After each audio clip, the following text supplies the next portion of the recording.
Magandang araw po sa inyong lahat. Ako po si Jacqueline Valdez. Way back 2008, nagkaroon ng injustice sa buhay ko. Yung asawa ko, naghanap ng iba. After ko nalaman, parang yung buhay ko is bumagsak.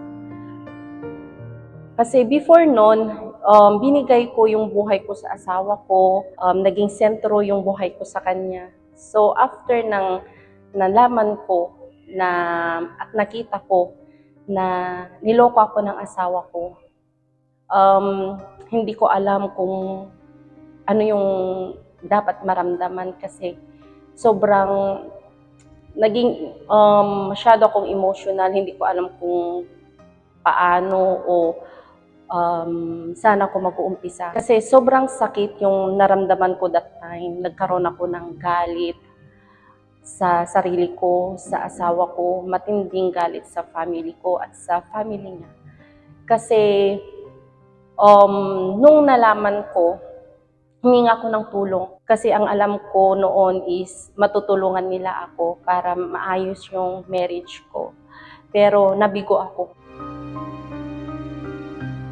Nagkaroon ako ng addiction sa alak.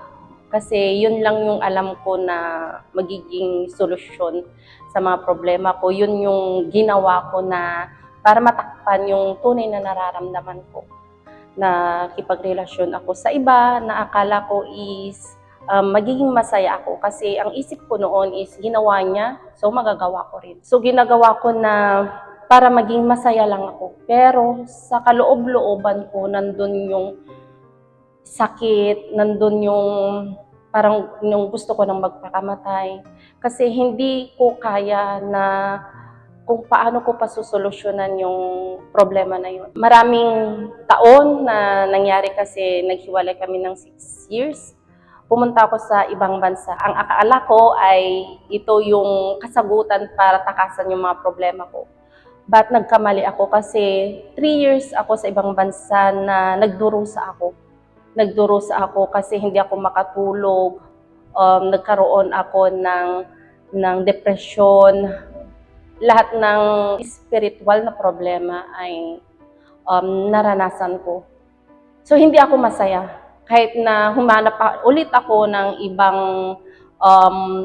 kasintahan sa ibang bansa para lang maibsan yung sakit na nararamdaman ko. Pero hindi ko nakita yung kasagutan nun. Hanggang sa sinabi sa akin ng isang pamilya niya na makipagbalikan ako. So, hindi ako nag-isip. Akala ko is ganun lang makipagbalikan. So, nakipagbalikan siya sa akin, ganun din ako. So, akala ko is magiging masaya kami. Pero nagkamali ako kasi every time na nakikita ko siya, na magkatabi kami, ay bumabalik lahat yung sakit. At hindi ko kaya kung paano makipag-usap sa kanya ng maayos kasi every time na nag-usap kami is talagang magulo. Magulo sa bahay, tinatapon ko lahat ng mga gamit sa bahay. Kasi doon ko ini-express yung galit ko. Hanggang sa nakapag-decide ako na mangibang bansa ulit. Doon lahat ng problema na hindi ko nakayanan, parang gusto ko nang magpakamatay yung gabi na yon, Sunday noon. At na-realize ko na tapusin na yung buhay ko. Kasi hindi ko na kaya yung sakit, hindi ko na kayang mabuhay, hindi ko na maayos yung pamilya ko, ang marriage ko. Kasi kahit na sinabi natin na magkasama kami, hindi pa rin talaga na maayos yung marriage namin. Kasi hindi ko pa siya talaga napatawad at hindi ko rin napatawad yung sarili ko. So, nung time na gusto ko na magpakamatay, kinuha ko yung kutsilyo. At nang gusto ko na isaksak sa sarili ko yon, nagkaroon yung takot sa isip ko. Yung kaluluwa ko ay mapunta sa impyerno. Nagpakumbaba ako sa Diyos. Inamin ko sa sarili, sa Kanya. Lumuhod ako at sinabi ko yung mga ginawa ko na kasalanan since nung bata ako na lahat ng naalala ko is sinabi ko sa Diyos. Gumawa ako ng kasunduan sa Kanya. Sinabi ko sa Diyos na kung ipapakita niya sa akin yung lugar na nandun siya, maglilingkod ako sa Kanya. Tiniman ko yung salita ng Diyos. na sinabi niya sa salita niya na kapag tatawag ka, sasagutin ka niya. Kapag kumatok ka, pagbubuksan ka niya. So sinabi ko sa Diyos, Lord, sinabi mo sa iyong salita, so ngayon tumatawag ako sa inyong pagbuksan mo ko kasi kailangan ko yung tulong mo kasi hindi ko na talaga kaya. After 3 days, napanood ko yung isang video ng isang pastor sa Simbang Universal. Nung pumunta ako sa simbahan na yun, unang-unang hiniling ko sa Diyos yung tulungan niya ako na magpatawad. Napatawarin yung sarili ko, yung asawa ko, lahat ng tao na nagbigay ng sama ng loob sa akin.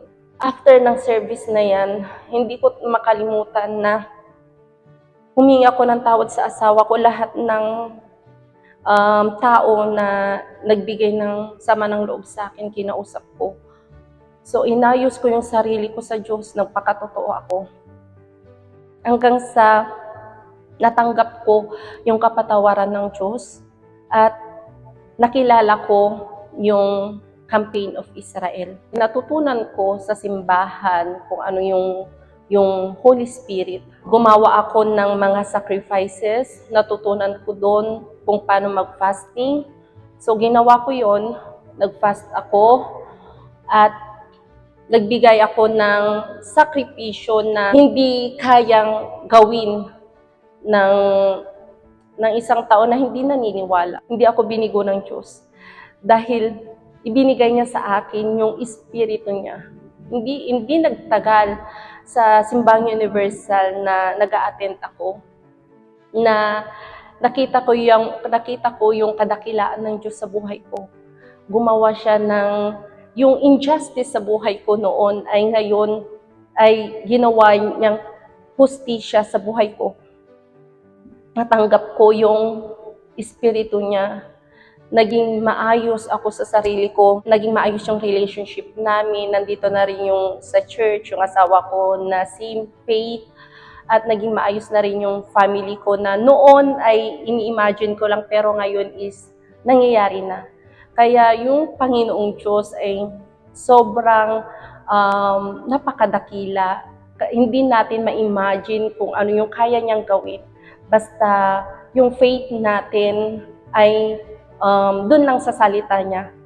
At nagpapasalamat ako kasi yung hustisya ng Diyos ay binigay niya sa akin.